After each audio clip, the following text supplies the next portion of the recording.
Dalam bekerja, kita tentu memiliki target. Anda pasti punya tujuan apa yang hendak Anda capai di dalam pekerjaan Anda. Lantas, bagaimanakah caranya menyusun target dengan baik? Menyusun target yang tepat, target yang sesuai dengan yang ingin Anda harapkan. Lewat video berikut ini, saya akan menjelaskan seperti apa cara menyusun target setting yang baik menggunakan teknik SMART.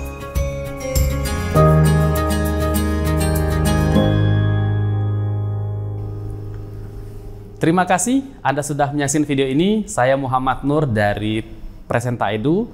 Lewat video berikut, saya akan menjelaskan seperti apa cara membuat target setting yang baik. Biasanya, setiap awal tahun kita sering menyusun target. Kita ingin menyelesaikan ini, misalnya itu, kita ingin meningkatkan penjualan dengan nilai tertentu, dan seterusnya. Nah, bagaimanakah caranya menyusun target yang baik itu? Dalam menyusun target, biasanya ada indikator-indikator kunci yang ini kita nilai untuk menunjukkan apakah target itu sudah tercapai dengan baik atau belum. Indikator ini yang kita sebut dengan KPI, Key Performance Indicator. Jika tercapai, menunjukkan indikator keberhasilan kita, indikator kinerja kita sudah tercapai. Untuk membuat indikator yang baik, maka Anda harus menerapkan prinsip SMART dalam menyusun KPI tersebut. Apa prinsip SMART tadi? Yang pertama, S, spesifik.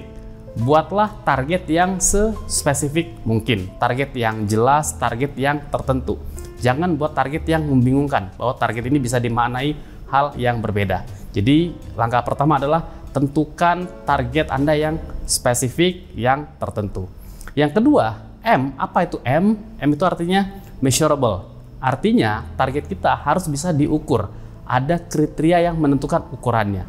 Bisa kriteria terkait jumlah, bisa kriteria terkait perbedaan pertumbuhan dari periode sebelumnya ke periode yang akan datang, bisa juga terkait berapa lama untuk dikerjakan atau untuk diselesaikan. Itulah yang kedua, measurable. Pastikan ada alat ukurnya. Yang ketiga adalah target tersebut harus attainable. Ya. Apa artinya attainable? Jadi attainable di sini artinya target itu harus sesuatu yang memang mungkin untuk dicapai.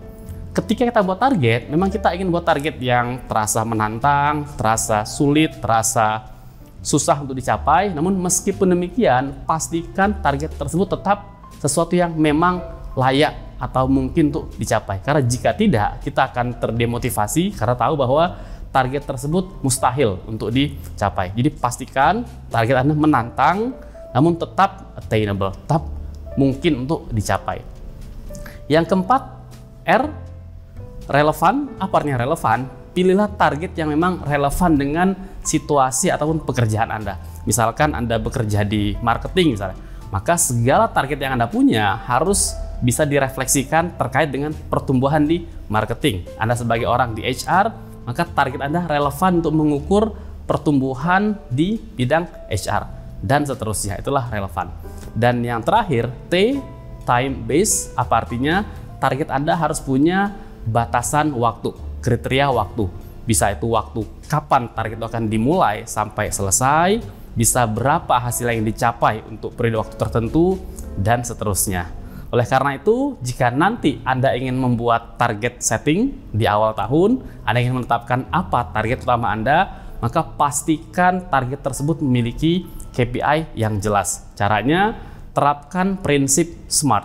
Specific, measurable, attainable, relevant, dan time-based. Dan jangan lupa, ketika Anda menyusun target, saya menyarankan sebaiknya fokuslah kepada target-target utama yang memang akan membawa perubahan besar dalam bisnis. Artinya apa? Jangan menumpuk target terlalu banyak, karena ketika kita membuat terlalu banyak target, sebenarnya tidak ada yang sedang kita prioritaskan. Diputuskan apa yang ingin Anda kerjakan tahun ini, periode ini, pastikan Anda menyusunnya dengan SMART.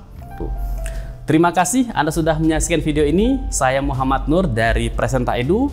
Sampai bertemu kembali dalam video-video berikutnya.